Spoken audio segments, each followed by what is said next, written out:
Chapter 1, PowerPoint Basics. In this chapter, I will take you through your program. We will look at the main tools that you're going to be using throughout your usage of PowerPoint, and we'll be able to work with text. Ribbons and buttons. One of the important things to learn when you're working with a program is how to use your tools. All of your tools will be found on what are called your ribbons and buttons, found horizontally across the top of your window. In previous PowerPoint versions, these were also known as menus and toolbars, but they've now been replaced with ribbons and buttons. Getting to know which buttons are which tools are which, will help you to navigate swiftly and help you to create your PowerPoints efficiently. We spoke earlier about how important it is to know where to find the most useful tools within PowerPoint. Let's get to know them a little bit more. Let's look at the Home ribbon. The Home ribbon has a conglomeration of different types of tools, such as Clipboard, where you can copy, cut, and paste. Slides, this is used when you want to go straight to here when you want to create a new slide. Now sometimes, there may be a tool that you're not familiar with. One of the ways that you can find out what the tool is for is to simply hover over the tool, and you'll see that the name of the tool and a brief description of what the tool does will appear. There's also an area on your Home ribbon for font. What this means is if you want to change and make the text look more exciting, you want to make it have more meaning, you want to work with your font tools. Paragraph, just like what it sounds like, when you want to manipulate the way your paragraphs look. And drawings. Lastly, on the Home is editing. So whenever you want to look for a tool that's most used, good bet is to go to your Home ribbon. The Insert ribbon is just like what it sounds like. It's very simple. If you want to insert a picture, simply go to Insert Picture. If you'd like to insert a shape, you'll notice that Shapes is here as well.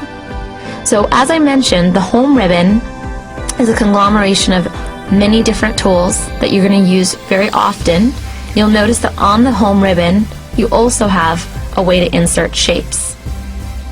So don't be surprised if you see several of the same tools on different ribbons. The Design ribbon is a ribbon that you're going to use when you want to change the overall look of all of your slides.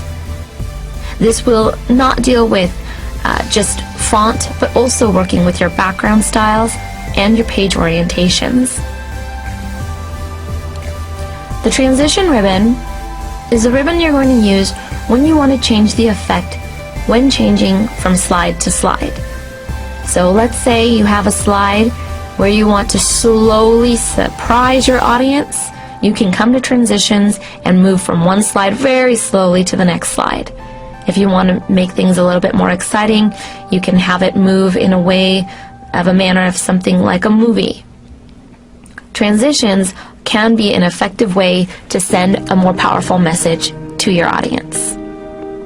Animations is used when you want to take text or any object on your slide and add movement to it. Slideshow, these tools are used when you want to set up the way that your presentation looks while you're presenting. So this is good to set up prior to your presentation, and the effects will be seen while you're presenting. The Review ribbon is used mostly when you're collaborating with a team. This way, when you make changes, instead of having to communicate every change you've made to your other team member, it can be marked on your PowerPoint file, and different edits can be accepted or rejected by your different team members. Some people use this for themselves, but mostly it's used when working with a team. The View ribbon allows you to see your presentation in many different ways. So there are different views that can be used that are more effective for editing text, more effective for editing objects, and for also playing your actual presentations. I'm going to take a moment to show you another feature of the ribbon that I didn't point out earlier. If you'll notice, it's also segmented just like we saw the segments on the Home ribbon. However, one of these segments has an area that shows you more tools. This area here, if you click on it, will bring you into another window to give you even more tools than what's just immediately found on your ribbon. When you want to close the More Tools box, you can click on the X. This isn't found just on the view, but if we look back at the different ribbons that we've already looked at, some of them, not all, have more tools. On Design, there are more tools for background. Again, if you click on it, it will give you another window with more tools. The last ribbon we have is our add-ins. This is when we want to work with recordings, working with exterior media, and we'll get into all of that a little bit later.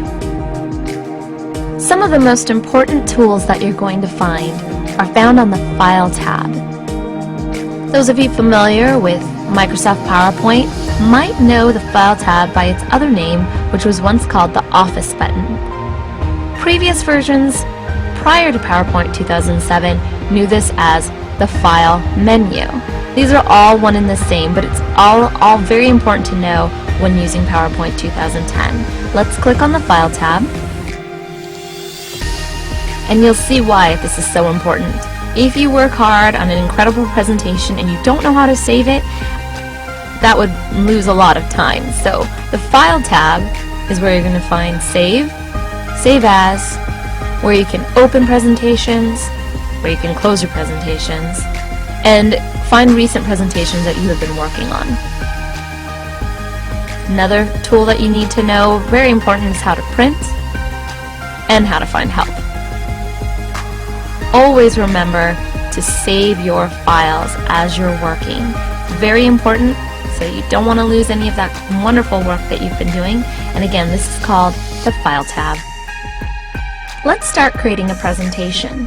The presentation we'll create will be on one of the epidemics that is hitting the US, which is reversing the trend of obesity. So let's start with that. Very simply, when you're working on your slide, it says click to add title. So let's go ahead and click, and let's type in reversing the trend of obesity. You'll notice when I'm typing that I have a cursor, and that means that it's ready to edit. If you simply click anywhere outside of that box, you'll see that it sets what you've written, and if you ever want to edit it again, you can click again. Now, let's click to add a subtitle. This usually can be a byline or maybe a date, so let's go ahead and click there. And I'm going to go ahead and put my name, by Arlene Horizon. Simply press return on your keyboard to get to the next line. And let's just put in a date. Let's just put in 9/1/2010. And let's click outside of the box. Now, I had shown you earlier, your ribbons and toolbars are ways that you can edit text. So let me just show you one way. We'll take reversing the trend of obesity. I'm going to select the text, and selecting is really important when you're working in your presentation. If you'll notice how the box looks right now, and with the cursor blinking, that means that I'm only going to be working with just where that cursor is blinking. Now, if I take this arrow, the four-headed arrow, and I click on the outside of my box, now I'm going to be able to edit everything inside of this text box. Now, you'll notice we're going to use the ribbon Home to work with the font. I'm going to bold this by clicking on bold, and you should notice that it gets a little bit thicker. And I'm going to change the look of it. I want to make it maybe a little more impactful. So I'm going to go to the font change and click on the drop down arrow. And what's wonderful here is you get to have a preview of what your text is going to look like. It should match what the text name looks like in your drop down box. So see, as I hover over it, it gives a little look of what little change. So I'm gonna make this pretty serious. I'm gonna click on the font called Capture It, And you'll see now it says reversing the trend of obesity. Now, if I also just go to my, if I just go to the text and I right-click on top of the text using the right button on my mouse, I'll see that what's called a mini toolbar pops up. So instead of the whole home toolbar popping up, just the tools that will work with font, which I right-clicked on, will come up. And then I have other options that come up, how I can work with the different text. Okay, so quick way, if I don't want to, let's say if I'm working on animations and I don't want to have to go all the way to my home toolbar, I can simply right-click and get my tools. So let's say I don't like this look. I'm going to go to change it from capture it to maybe, let's see, something interesting happening here. Do you see how just the TH and reversing the is changing? That's because I forgot to take a look at what I was selecting. Let's try that again. See how it was just changing where my cursor is? What do I need to look for? I need to look for that four-headed arrow and select the entire box. Okay, then with that four-headed arrow selecting the entire box, let me go ahead and right-click and change now the entire box. So mini toolbars are a very quick way for you to get to the tools instead of having to go all the way up to your ribbon. Have them immediately there at your fingertips. We've been learning a lot about different tools and where to find them. The next tool I want to introduce to you is called the Quick Access Toolbar. Now we've made a little bit of a change, just even as slight as it was, and we should be able to save it.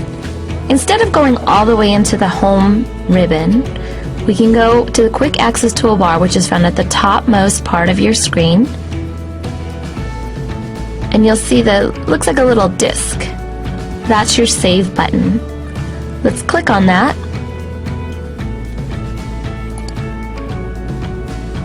And you'll be able to now save the work that you've done. Make sure you know where you're saving it. I can see that I'm saving mine in Libraries, Documents, and I've named this, it's automatically named it from the title, Reversing the Trend of Obesity. I'm fine with that, so now I'm going to go ahead and click Save. The Quick Access Toolbar is just a very great way to get to your most needed tools.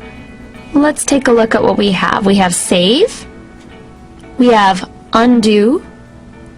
What Undo does is it undoes the last action within your file. So let's say I accidentally delete something. Perhaps I'm working on the title and I accidentally delete it. If I want to get that back, I can just come back to Undo on the Quick Access Toolbar and get that right back. If I want to delete it again, I can redo and get rid of it. Now let's say there were other tools that I wanted to access quickly other than that. You can customize your Quick Access Toolbar by clicking on the drop down, and as you hover over it, you'll notice it'll say Customize Quick Access Toolbar. And you'll see that the Save, Undo, and Redo are checked, and that's why they're showing. For me, I like to be able to create a new PowerPoint quickly, so I'm going to click New. Once I do that, you'll see that another icon, another tool was added to my Quick Access Toolbar, and now if I click on this, I can quickly create a new presentation. Let's work more with entering and editing text on a slide. Right now I have one slide, and that's great, but we're going to go to the home ribbon and we're going to add a new slide. Now that I've added a new slide, I'm going to click to add a title, and I'm going to type in the facts. I'm going to go to the next placeholder, and you'll notice that by default you get bulleted text. We'll work more with these bullets a little bit later. But when you're going to be creating a list, it's very good to use that default mode and use the bulleted text. 2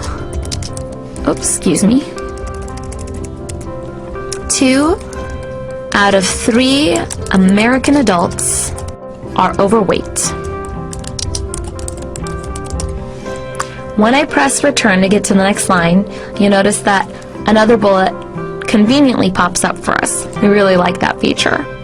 2 out of 5 American children are overweight. When I press enter, again it creates that bullet, but I don't need to use that bullet. I can also press enter again, and I can skip down to go into maybe other facts. However, if I don't use that bullet and I click outside of the box, you'll notice that it only keeps and saves the text that I've actually typed after the bullet. Let's create another slide.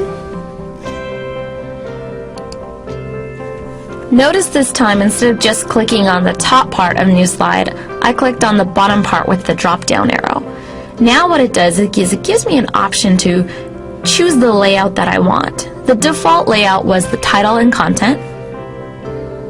I'm going to go ahead and click just title only. On my third slide, I'm going to type in fitness.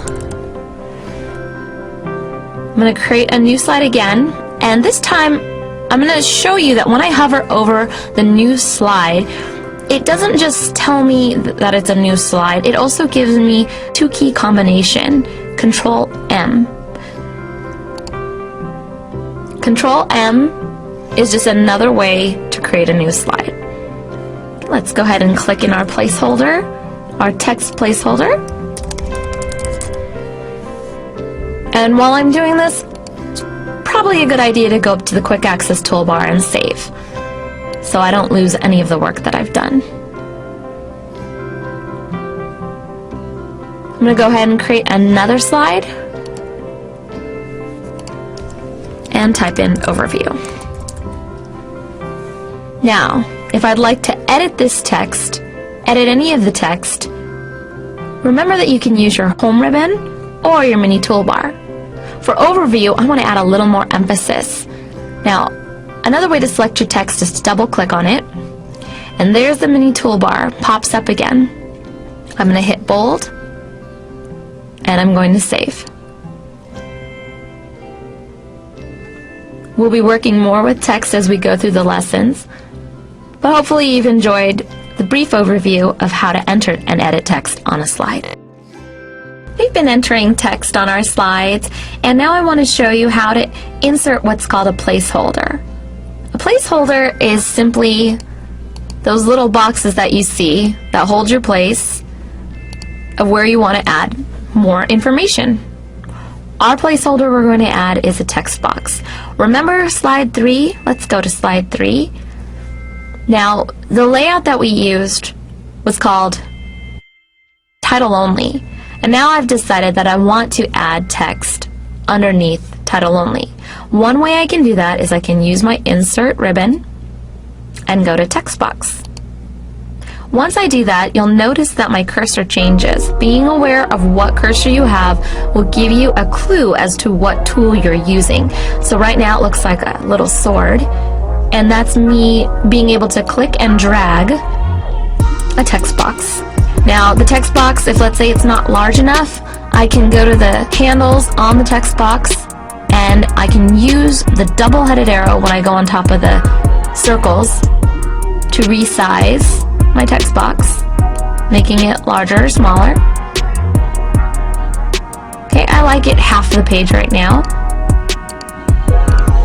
Oops. If you lose your text box, that's okay. You can go back to insert, text box. Okay, and once you have your cursor, you can start typing. Okay, I'm going to go ahead and type a list of the different types of fitness that you can incorporate. Okay, we can start with something as simple as walking, gym, team sports, in-home fitness,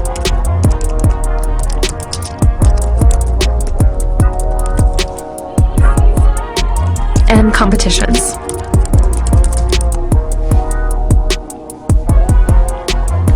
When I select outside of the box, you'll see that just like the placeholders that are already created for you, the placeholder disappears, but it's always there. So all you have to do is click to see it again. Another way that you can add placeholders is to go to a slide. We're going to go to slide number 4. And on your home toolbar, there's a tool called Slide Layout.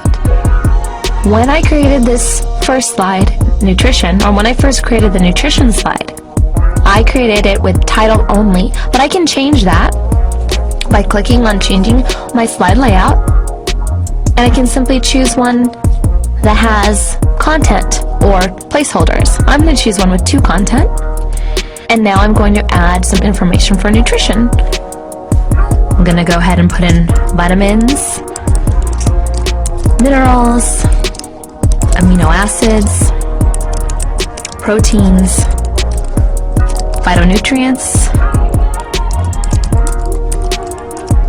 carbohydrates, and antioxidants.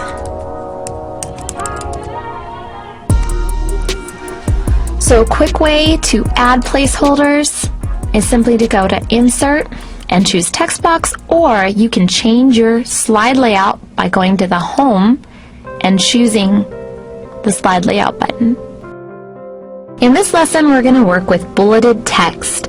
Bulleted text is great to use when you want to call out a list of items on your slide.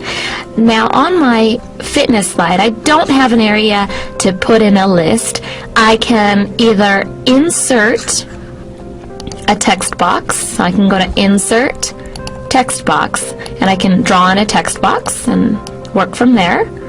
Or if I don't want that, I'm going to go ahead and change my slide layout and choose title and content. And now it'll already put a text box in there for me to go ahead and type in my list. For now, I'm going to be typing in a list of types of exercise. So I'm going to put in types of exercise. We're going to go ahead and put in 2 types. I'm going to put indoor and outdoor. Now, indoor and outdoor could stand to be a term what's called promoted, or you may think of it as being indented. Because indoor and outdoor are types of exercise, I want to show that they go under types of exercise. So one way to do that is I'm going to put my cursor in front of indoor, and I'm going to go ahead and tab in. And you'll see that the bullet changes. Do that the same thing with outdoor, and now you can see that indoor and outdoor go under types of exercise. I'm also going to go ahead and list types of indoor exercise. So I'll put my cursor at the end of indoor and press enter. And I'm going to go ahead and just tab right now to show that now under indoor there's going to be another list of types of indoor exercises.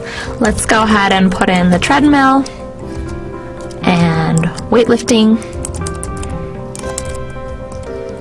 And let's go ahead, for those gymnasts, we'll put in some tumbling. Now you can see how there are different levels of types of exercises. For outdoor, I'm going to go ahead and press enter and go ahead and press tab to start my list under types of exercises. And I'll put in swimming, running, and biking. So that's a very simple way to create a list. If, however, I made a mistake and I was working in my list and accidentally tabbed in front of outdoor, my list isn't quite right, because now it looks like outdoor is a type of indoor exercise. So the way to get that back to where it needs to be is I can go ahead and press Shift Tab. Another way to promote or demote list items, so you go into the paragraph area here, and I can increase my level list, or I can decrease my list level. So that's the way that it looks when I'm working with a bulleted list. It's very, very similar when I'm working with a numbered list. So why would I use a numbered list? A numbered list is a sort of ranking. Let me show you what I mean. Let me go ahead and select my list. I'm going to go ahead and change it to numbering. And what you can see here now is I have types of exercise, and two types are 1 indoor, 2 outdoor, and then a list of 1, 2, 3 under each one. So I may not want to have that kind of look on all of my lists. So if I were to take types of exercise and add a bullet, take indoor and add a bullet to it, take outdoor and add a bullet to it, now I have a different meaning behind my bulleted list. I have types of exercises, indoor and outdoor, and with the 1, 2, 3, again, it can show ranking, or it can just show the amount of exercises. So it's going to be a quantity or a ranking. So if I want to show for myself, if I'm presenting and I want to say my top 3 indoor exercises are treadmill, weightlifting, tumbling, in that order, this would best communicate or better communicate what I'm trying to say. So working with the different types of lists, it's very important to understand how to promote and demote different list items to get your message across. And you can also change the way something looks. Let's say there's no ranking. I can go back to my bulleted list, and I can choose the drop down to choose the different type of look that I would like for my list. If I go to bullets and numbering, I can go a little deeper into the customization of my list, and I can even choose if I have a small picture, a special small picture. Some of you may have seen maybe like during Christmas, there are little Christmas trees or something really specialized. You can pull pictures from your own collection. And also here I can click on numbered, and I can change the look of my numbered bulleted list. I'm going to go ahead and cancel out of that, and I just want to show you also, if you go to the drop down for the numbered list, you have the same type of options here. And then again, if you go to bullets and numbering, you see the same type of look. So that's a little overview of how to work with bulleted text. Again, if you're working with a list, you want to call out special attention to the list and create more meaning, go ahead and use bulleted text and work with the different types of formatting. It's no secret that when you're laying out your slides, you want it to look good to your audience. A good rule to remember is to limit each line to 7 words and each slide to 7 lines. This is called the 7x7 rule. The reason why you want to do this is because you don't want to give too much information to your audience where maybe they might get lost. So let's take a look at applying the 7x7 rule. On my nutrition slide, I have 8 lines. My title line, vitamins, minerals, amino acids, proteins, phytonutrients, carbohydrates, antioxidants. This may be too much information for someone to see at once, and perhaps by having so many lines, it may not be large enough for a large room to see.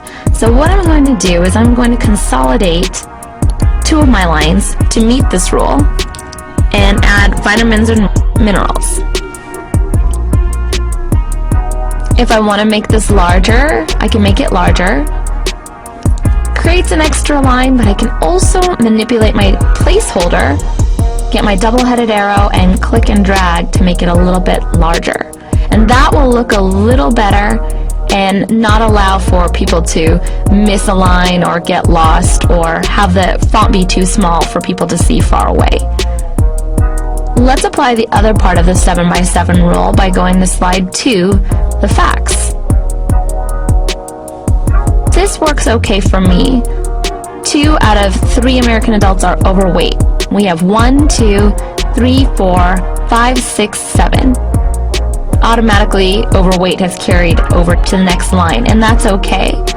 Now let's say if I select the placeholder and I decided to make this a little smaller. Now I have 8 words on one line, and perhaps that might be a little too much for people to read far away. Maybe my font is a little too small.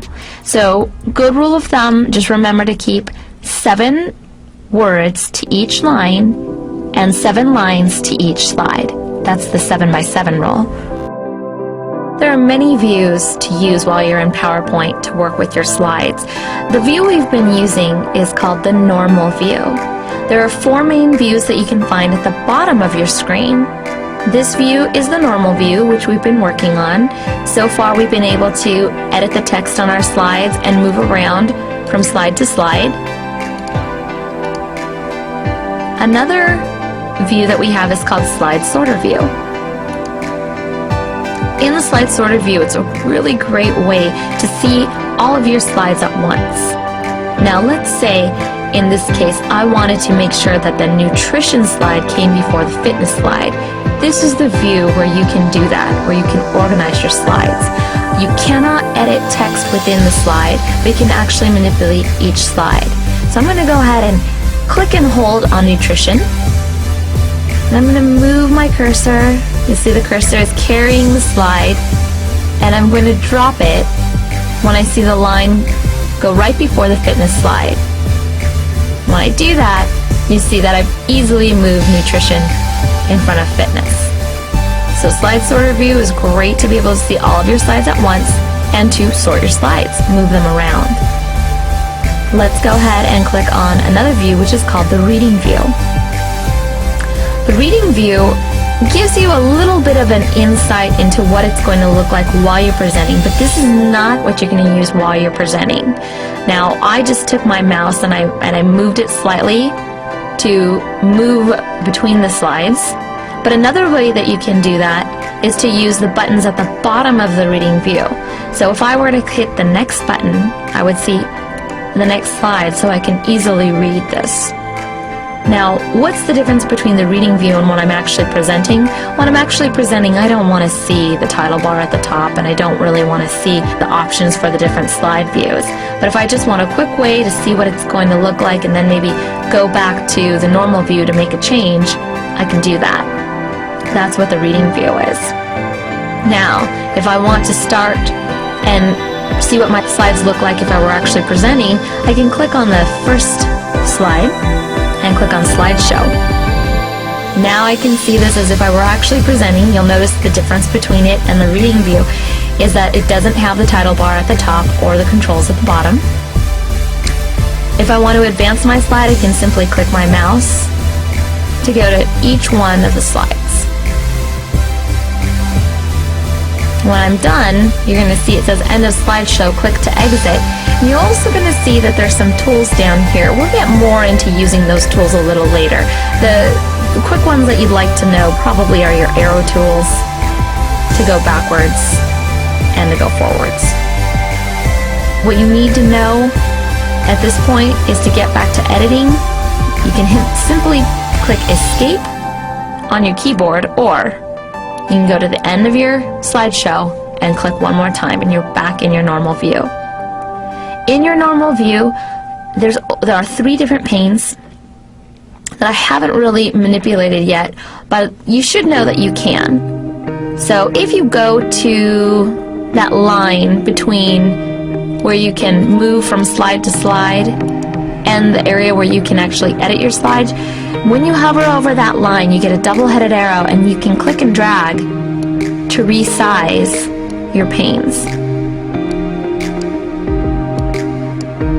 Also note that there's an area down below where you can click to add notes. So perhaps on my first slide, I as a speaker want to remember to talk about certain points. So in that area, this is something that we can use in the future when we learn how to print. Tables are a good tool to hold simple data and for creating a clean layout. We've worked with bulleted lists for presenting data, and I'm going to take this facts list. Because it looks a little redundant to me, I'm going to try something else and try laying out the information in a table. I'm going to select my placeholder and delete it by pressing delete on my keyboard. And I'm going to go ahead and add a table. Now, one way I can do that is I can use the placeholder tool, which is called Insert Table, or I could, if there were no table there, I could still go to Insert Table. And I'm going to go ahead and use the placeholders tool, Insert Table, and the number of columns that I want, and again, columns are the ones that go up and down, just like those that support the building. I'm going to go ahead and select 2 columns and 3 rows. And remember, rows go horizontally, just like in a movie theater. Once I click OK, I have a simple table. I can change the way that the table looks by manipulating its borders and shading by utilizing the table ribbon that appears. And you'll see that under Design now we're working in Table Tools. Okay, but I'm not going to work with that just yet. I'm going to add the data and then I will change the format. It's always good to put in data first and then format. Okay, let's go ahead and put in, say, American obesity. And here I'll go ahead and put adults.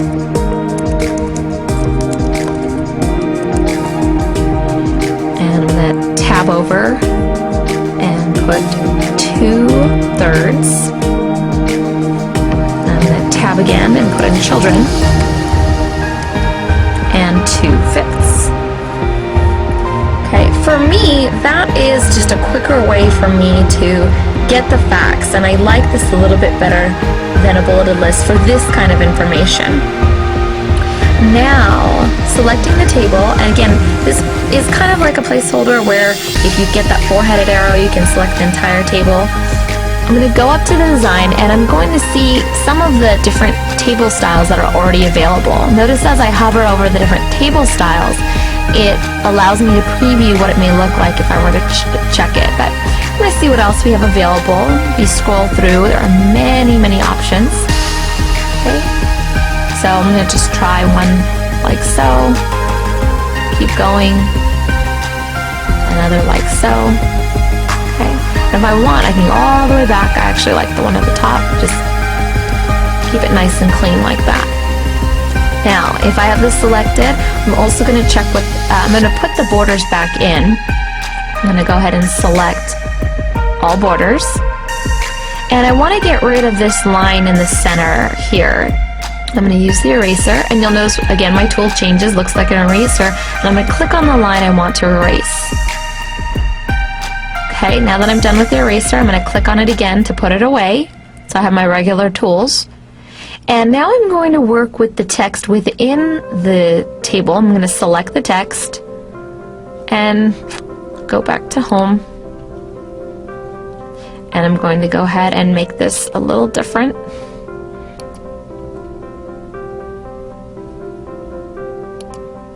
And I'm going to make it a little larger. And now I'm going to use the paragraph tool I haven't used before, which creates the different justification in my text. Right now I have my left justification and I like center. I'm going to do that for the whole table. So I'm going to go ahead and select the whole table and center. Okay, you can also change the background of a table. Let's get back to Table Tools. And let's say if I wanted to add a splash of color, I can hover again over different colors to see which one I like. So that's a simple way to add a table. Again, the way that I got this table was using the placeholder tool, or I can use Insert to Table. Just a nice clean way to lay out your data. Headers and footers are one of a few available ways to include information on every slide. Some examples of items you might want to add to your header and footer may be a page number, a confidentiality line, or a date. To add a header or footer, let's go to the Insert, Header and Footer,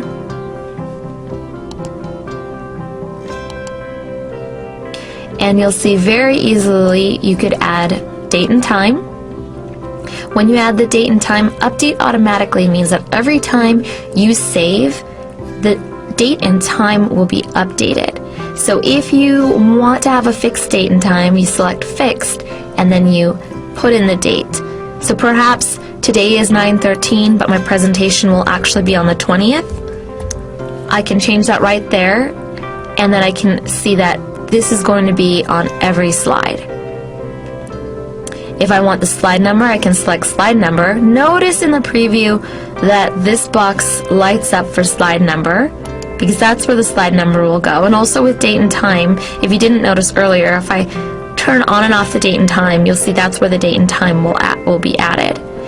If I click on footer, this area here is where a lot of people will put confidentiality lines. So if they want to put in confidential, many companies like to do this so that they know that this is not information to be shared with outside. Let's see how this looks. I'm going to go ahead and apply to all because I want this on all of my slides.